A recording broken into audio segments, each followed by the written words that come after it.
The ruins of the magnificent capital of the Aztecs today lie near the Cathedral of Mexico City.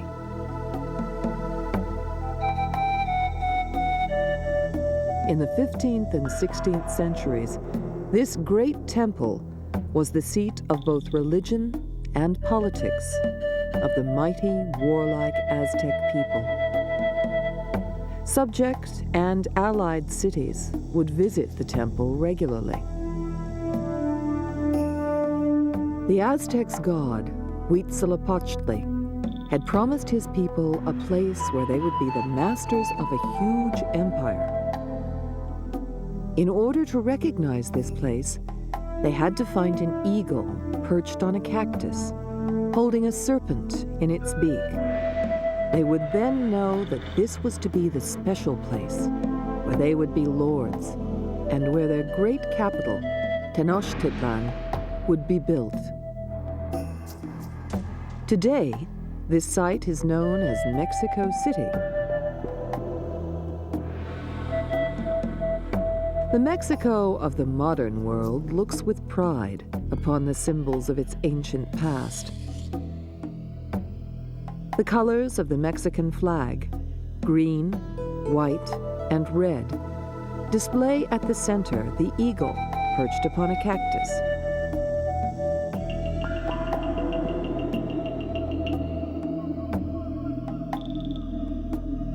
The great temple of the Aztecs was originally a humble temple built in honor of both their god, Huitzilopochtli, and Chaloc, god of rain. But as the Aztec nation grew in importance and wealth, the building became more impressive, painted in bright colors, erected in what was considered to be the center of the mighty Aztec Empire.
The roots of Aztec civilization reach deep into the past. Long before the birth of Christ, an Aztec culture was already emerging. A hieroglyphic writing had been developed, and their astronomers had begun to use the 52-year calendric cycle, which formed the basis of Aztec religion. Even at this early date, the ritual ball game, which became infamous throughout Mesoamerica, was being played.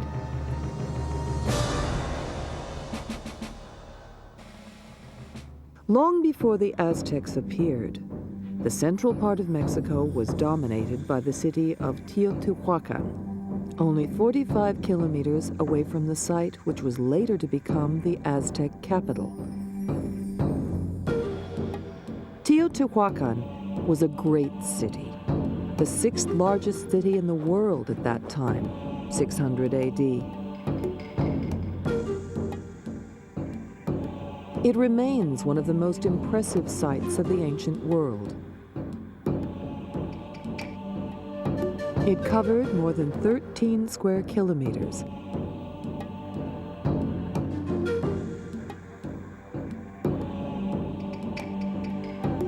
At its center was an area of palaces and flat-topped pyramids, of which the so-called pyramids of the sun and moon are particularly outstanding.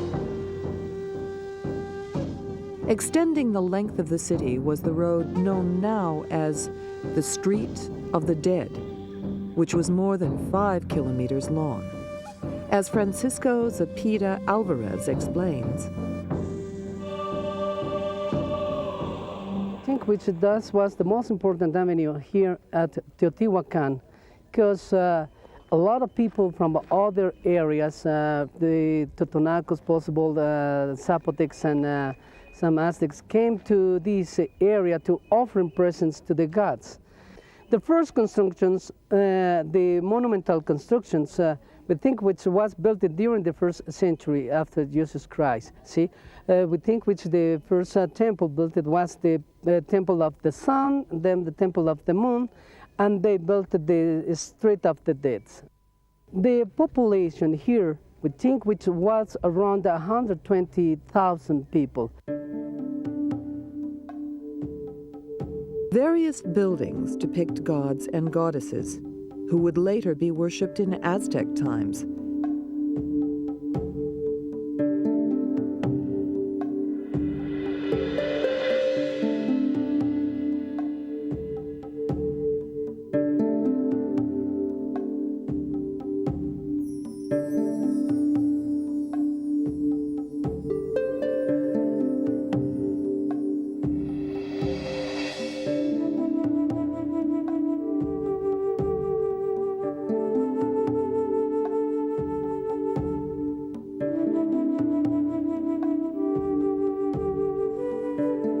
The mural paintings of Teotihuacan illustrate the importance of religion.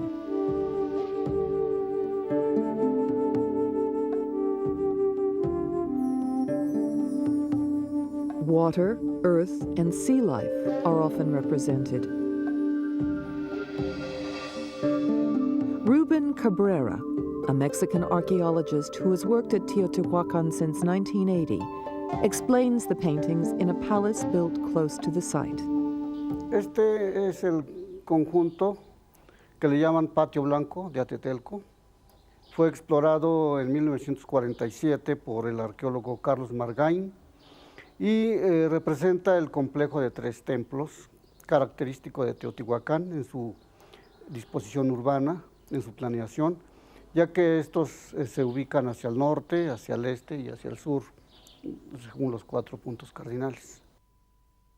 Representan 2 temas fundamentalmente. Aluden al sacrificio humano y también hablan de la guerra, del aspecto bélico.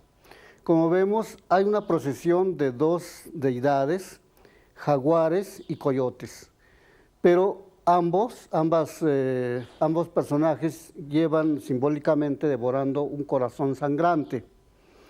Y de este lado es la procesión únicamente de coyotes, pero también llevan la lengua, la vírgula de la palabra. Y hay una serie de otros motivos que están aludiendo a puntas de proyectil, macanas, que están hablando de la guerra. Esos son los temas más importantes. Enmarcan a los temas principales una serie de otros elementos simbólicos.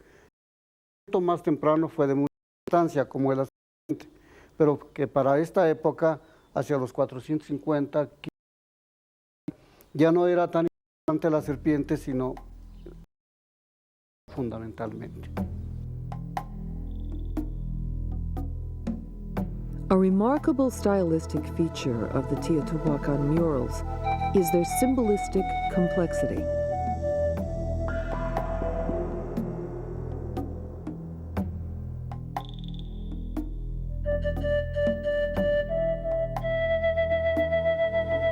What is interesting is the repetition of images throughout the temples, giving us an insight into religious practices and thoughts.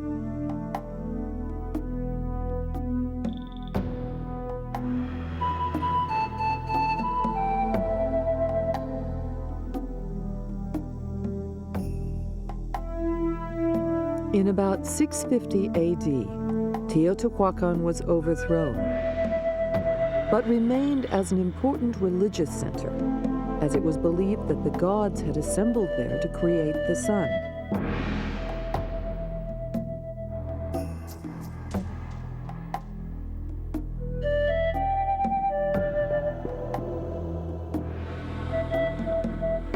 Moctezuma, the last Aztec ruler, made frequent pilgrimages to this site.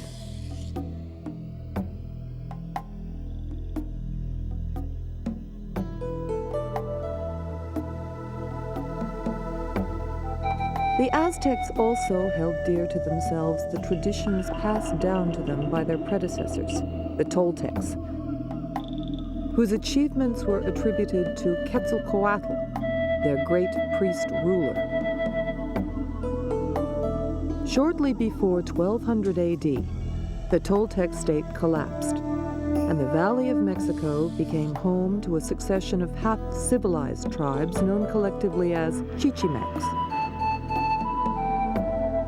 The last of the barbarian tribes to enter the Valley of Mexico was the Nahuatl-speaking group which we now know as the Aztecs, although they referred to themselves as the Mexica or the Tenochtitlan. Today, all that we know about the early days of the Aztecs has been passed down to us in the form of legends. It is rumored that the early Aztecs discovered the god Huitzilopochtli in a cave on a hillside. They then began a journey on his command to his birthplace at Coatepec, building temples in his honor whenever they stopped. The birth of Huitzilopochtli, the war god, is important, as he was considered to be a manifestation of the sun. To them, he represented the sun's eternal fight against the powers of darkness, a never-ending struggle reenacted daily.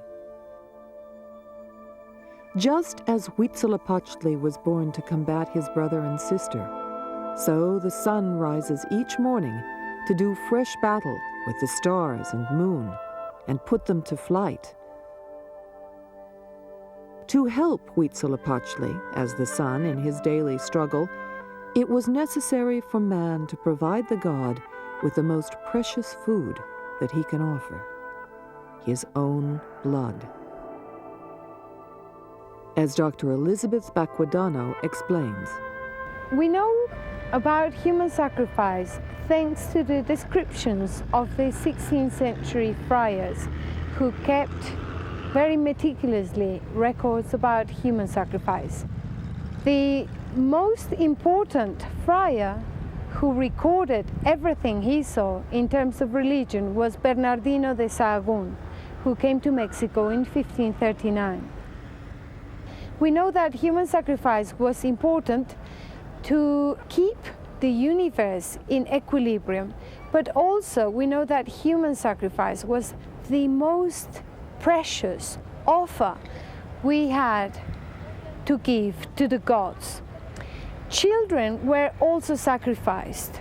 There were 3 paradises to which the souls of the victims went to. So the god of rain had special sacrifices as well, but the method of disposal of the body varied. So on the left-hand side we find decapitation. We have several offerings containing decapitated heads. We find decapitated individuals, both male, female, and children. But on the side of Tlaloc, we usually have children. The children cried before human sacrifice took place. And the more they cried, the better the omen for rain. The more rains, the better the season would be. Sacrifice was of paramount importance to the Aztecs, for without the nourishment of human hearts and blood, it was thought that the sun would stop moving. The heads of the sacrificial victims were displayed in skull racks.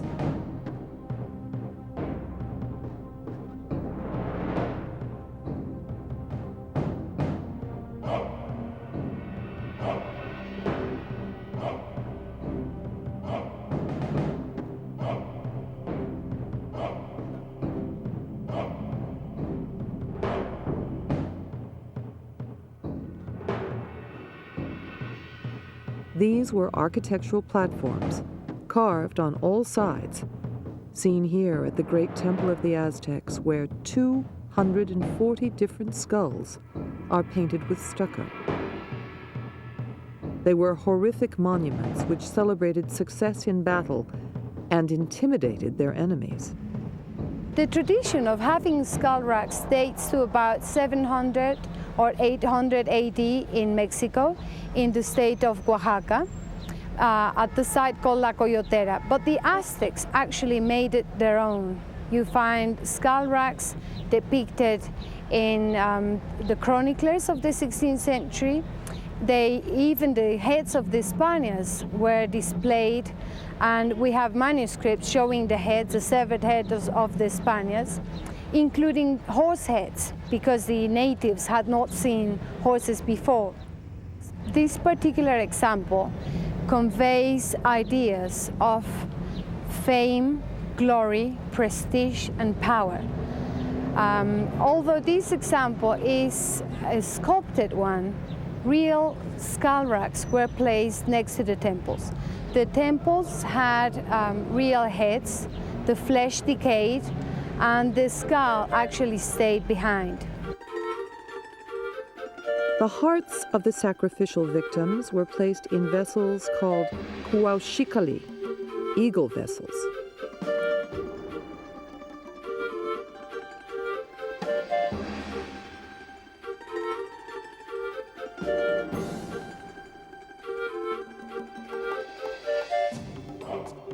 The Great Temple of the Aztecs was considered to be the center of their universe, and a bustling city soon grew around its steps.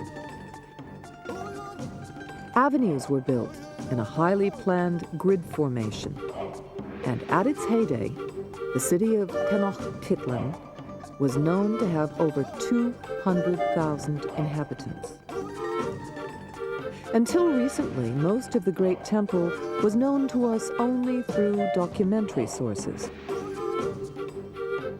In 1978, a Mexican archaeologist and his colleagues unearthed the remains of the temple itself and caused a massive resurgence of interest in the Aztec civilization.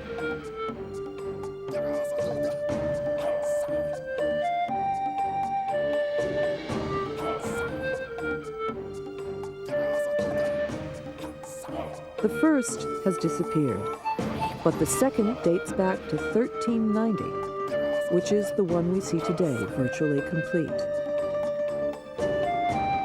The later constructions were enclosed within successively larger buildings. These pyramids are dedicated to both the tribal god Huitzilopochtli, the sun god, and to the rain god Xalak.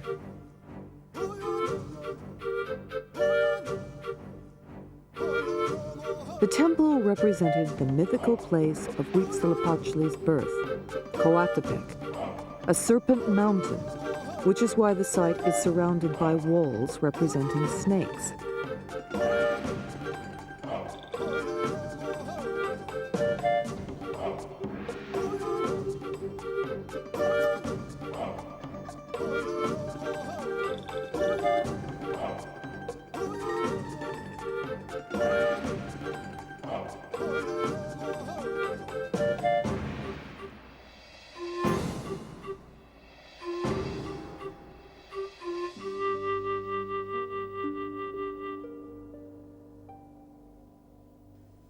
The Great Temple was as tall as the present-day Cathedral of Mexico City. And it was here that thousands of human sacrifices were made. Behind us is the Great Temple of the Aztecs. The left-hand side is the Temple of Huitzilopochtli, the tribal god of the Aztecs, the god of war. On the right-hand side, you have the Temple of Tlaloc, the god of rain. Both are of equal importance, of same size, of same dimensions. Both share the main precinct at the Great Temple. The Temple of Huitzilopochtli is recognized by the sacrificial stone called Texcatl in Nahuatl, the language spoken by the Aztecs. The sacrificial stone here is important because at major festivals and rituals, human sacrifice took place.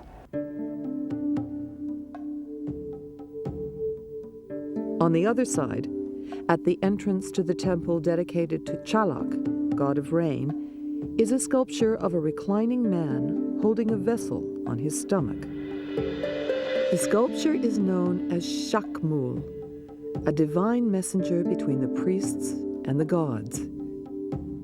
It was here that human hearts and blood were placed as offerings. Both shrines were originally decorated inside and out. We can still see pillars with paintings symbolizing the god of rain. A band of goggle eyes, typical of Chalak, painted in black on a white background. Below these eyes is a horizontal band painted in blue, followed by two red bands. According to archaeologists, the lower part of the pillars area was painted with black and white vertical bands, which may represent rain.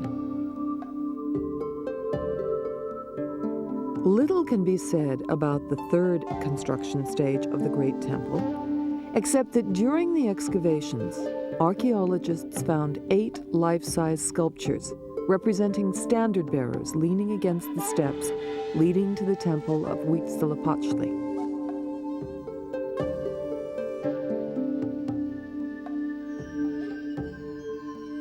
A staggering 6,000 objects were excavated at the temple.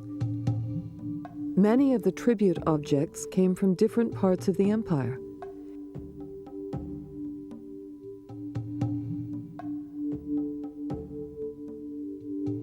These offerings include a large number of objects associated with Chalak, such as fish, shell, and coral. There are also several skeletal remains of children and adults dedicated to their warrior god.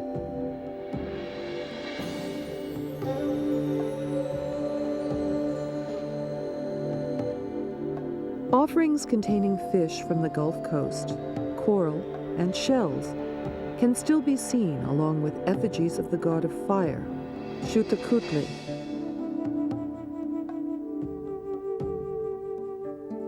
Incense, and artifacts of many sorts from all over Mesoamerica.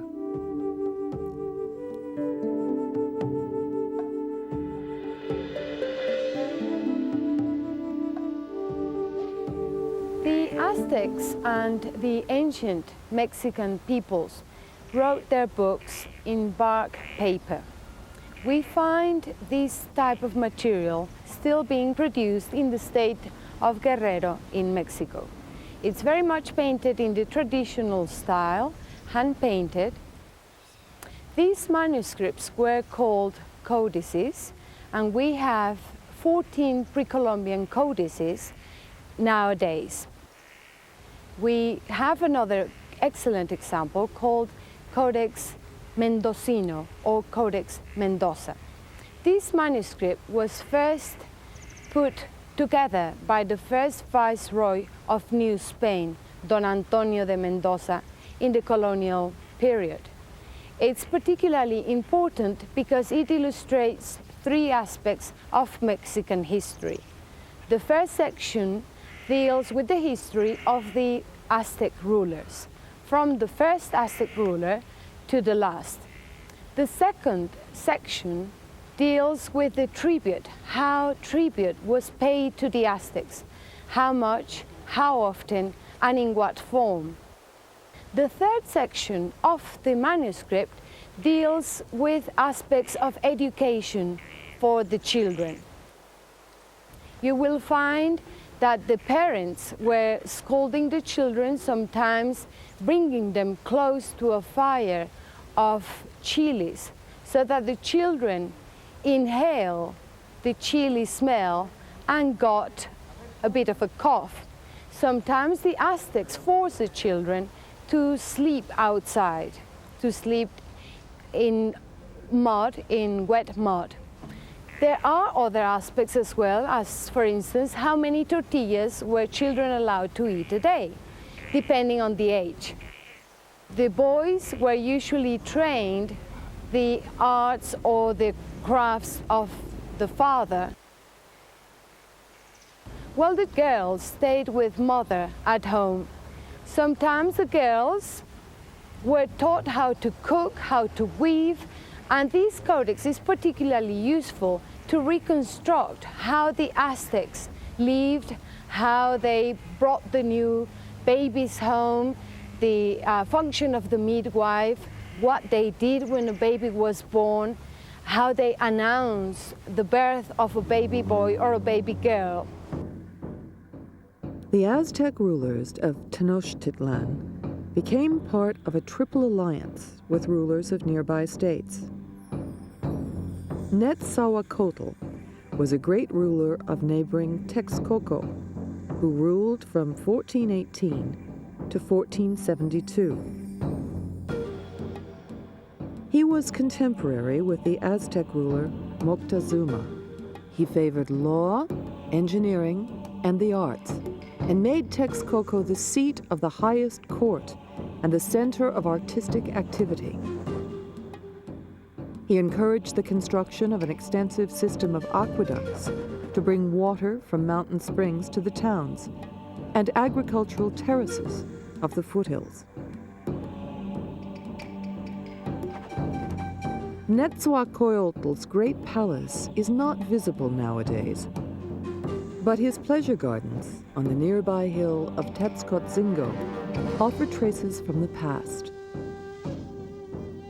The hill once stood within the view of the lake, and though the water has retreated, the view remains impressive. Here, in the 1430s, Netzahualcoyotl collected a zoo of strange animals, perhaps the first in the New World, and a garden of unusual plants.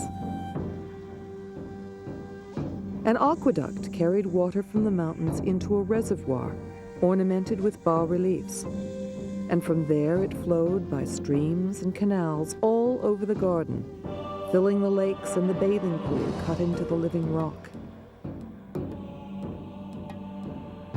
He built elaborate stairways in rock.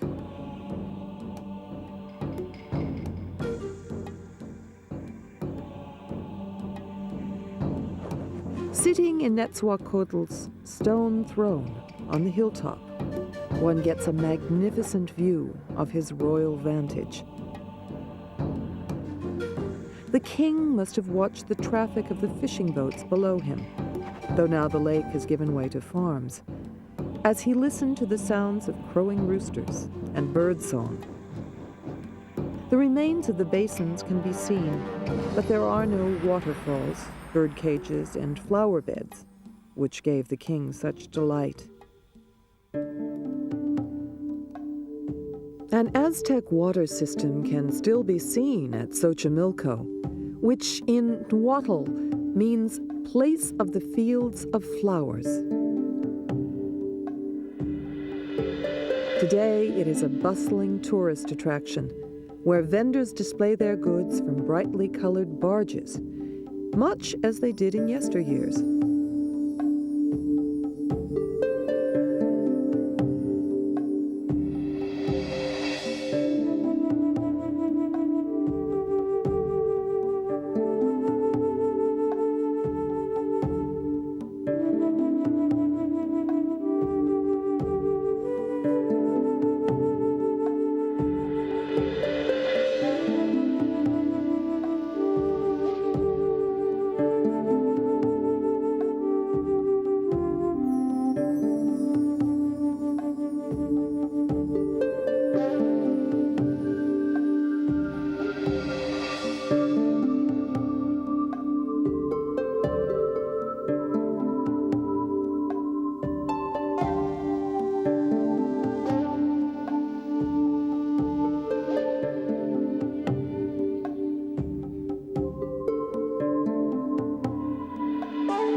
One of the most important forms of cultivation in the Valley of Mexico was Chinampa agriculture, a form of intensive cultivation on segments of land artificially constructed in lakes. Properly maintained, they can produce several crops a year and will remain fertile for centuries without having to lie fallow. Xochimilco is the area called the Floating Gardens by tourists. Xochimilco is known because of the Aztec canals.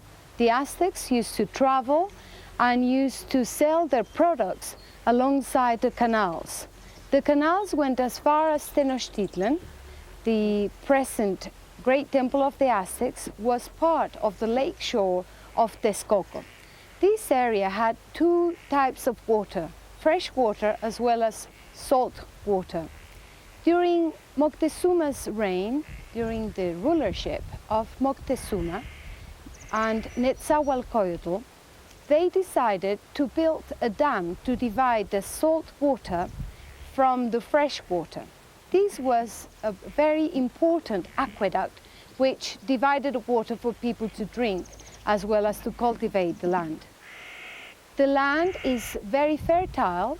People used to get 3 crops and it even yielded as far as 4 crops sometimes a year.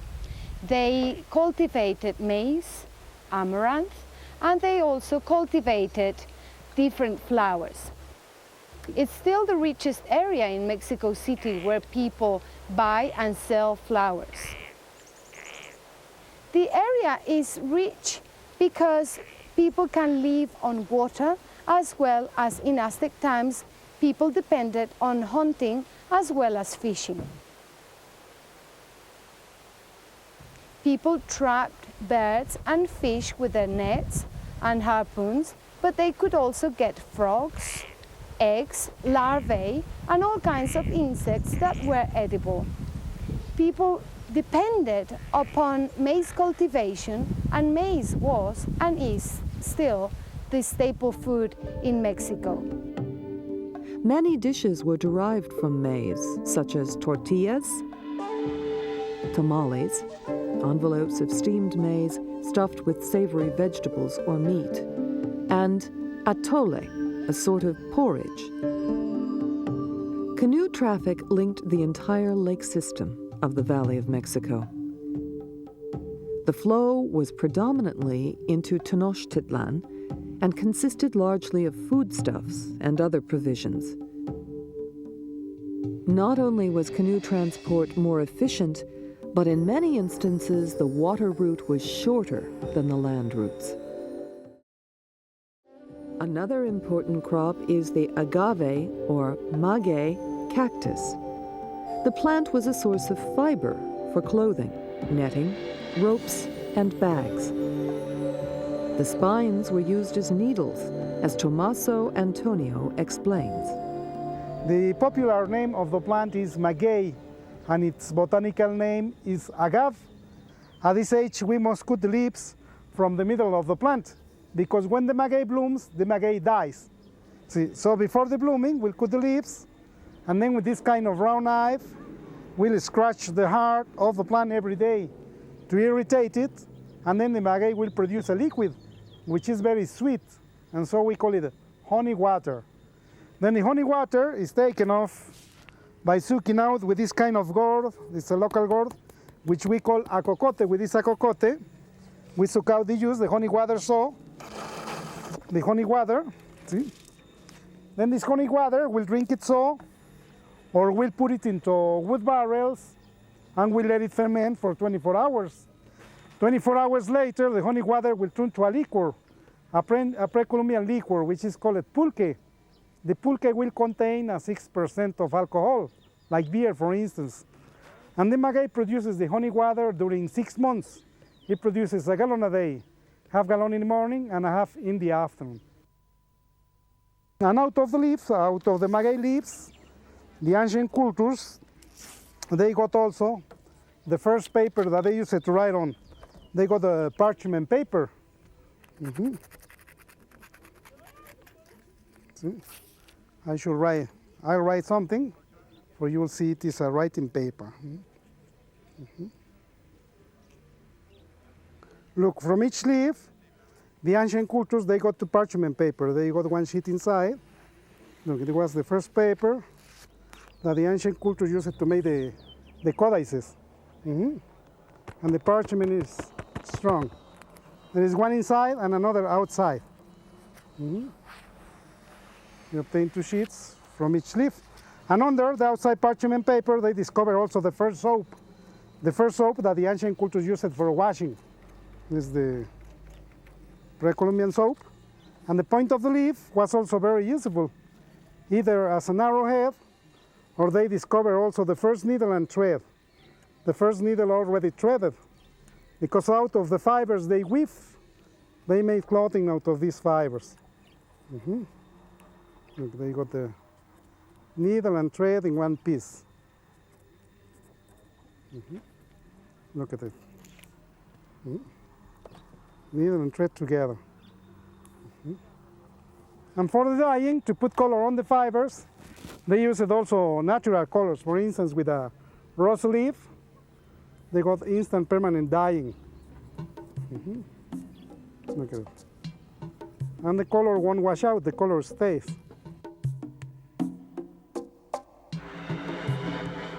When the first Spanish moored off the coast of Mexico in 1517, their initial intentions had been to secure further lands for the Spanish crown and to spread the word of God.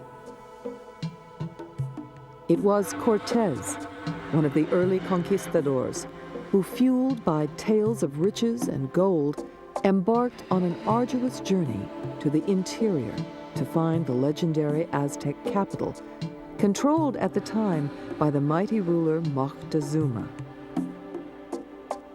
Cortés was an educated man who was trained as a lawyer in Salamanca. So he was not an ignorant person like Pizarro was for the case of South America. Cortés was also a good diplomat.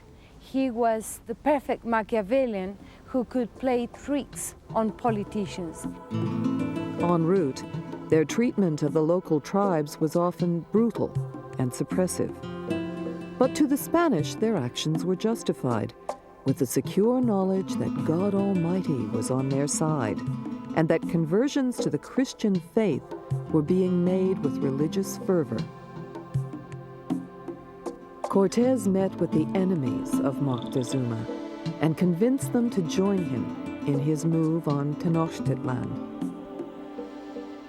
The most powerful of these were the Tlaxcalans, who had reached a peaceful agreement with the Spanish following a series of standstill battles, and had agreed to help the Spanish defeat the mighty Aztec rulers.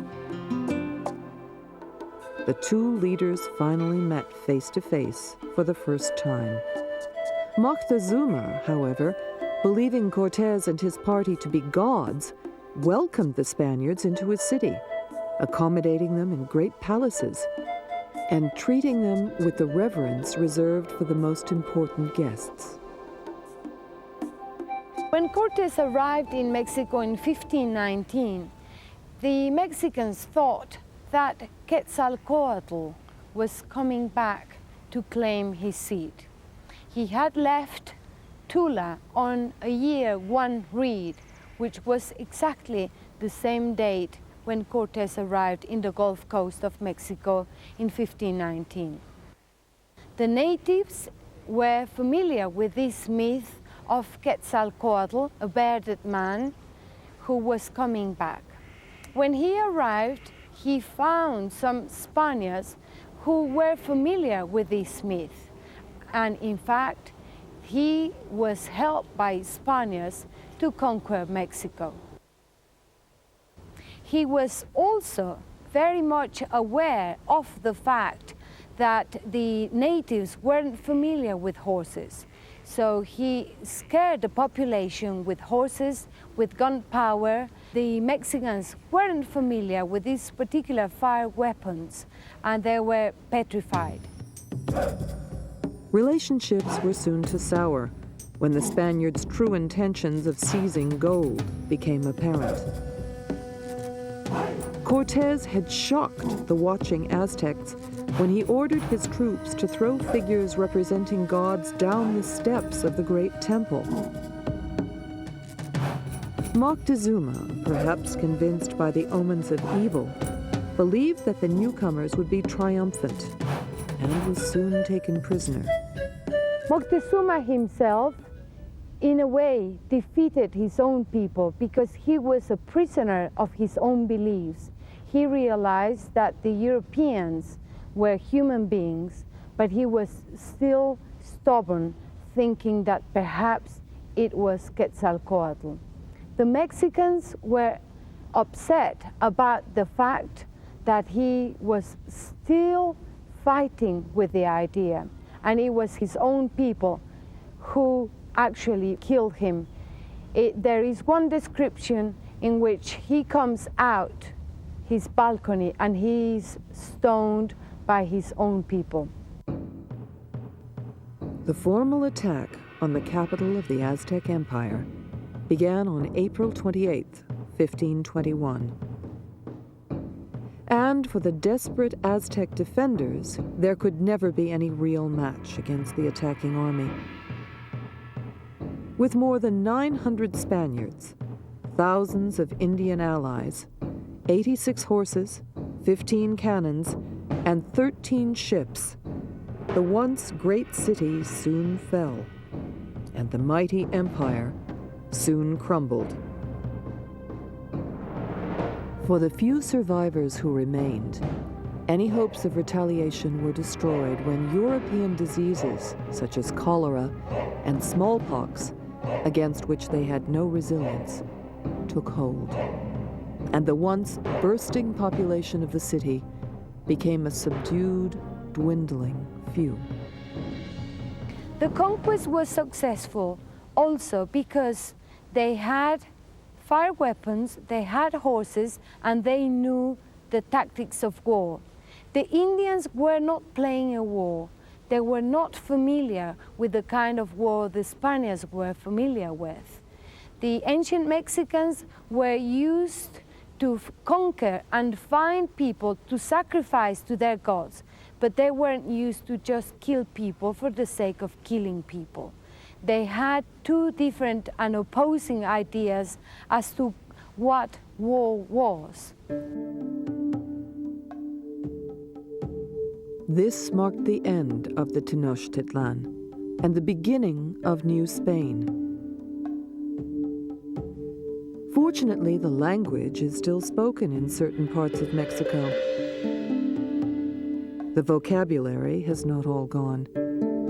In fact, Nahuatl words have been blended with the Spanish, and the influence of the Aztecs continues today.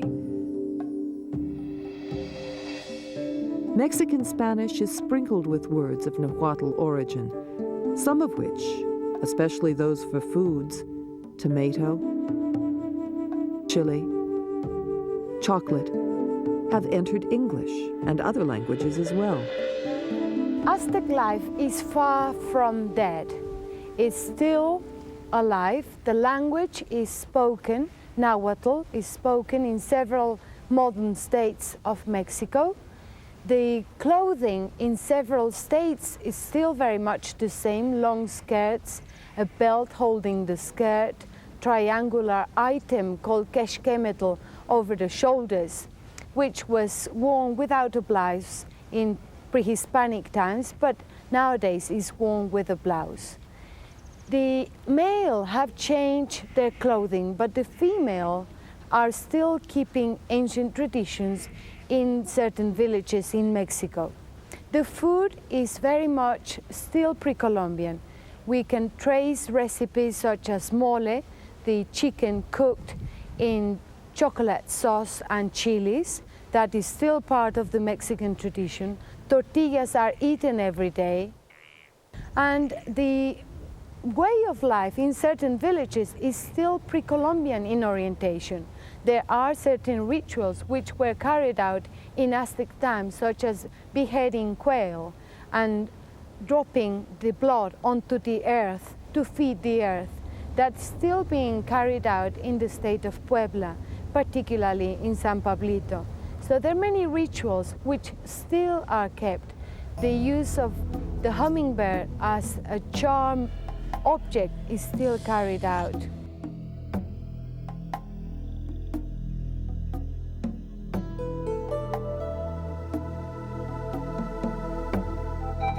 Aztec dance is thriving, keeping alive the traditions of yesteryear.